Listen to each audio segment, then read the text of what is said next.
കർത്താവിനോട് യോജിക്കുന്നവൻ അവനോട് ഏകാത്മാവായി തീരുന്നില്ലേ? ഇന്ന് കുറഞ്ഞ 6:17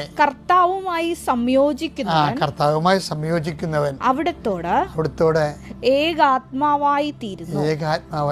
ഇപ്പൊ ഏകാത്മാവ് അപ്പൊ ചിന്തകൾ നേരത്തെ ചോദിച്ചത് എന്താണ്?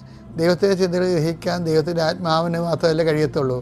അപ്പം നമ്മുടെ ആത്മാവ് ഭാഷാപരത്തിൽ കർത്താവിൻ്റെ ആത്മാവോട് യോജിച്ച് കഴിയുമ്പോൾ എന്ത് ചെയ്യും? ഞങ്ങളാകട്ടെ യേശുക്രിസ്തു മനസ്സറിയുന്നൊരു സംഭവമുണ്ട്.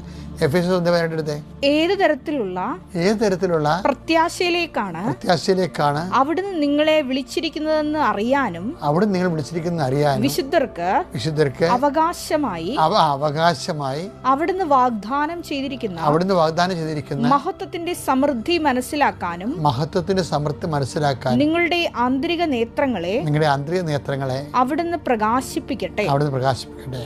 ആന്തരിക നേത്രങ്ങളെ പ്രകാശിപ്പിച്ച് കഴിയുമ്പോഴാണ് ഞങ്ങളാകട്ടെ യേശുക്രിസ്തു മനസ്സങ്ങളെ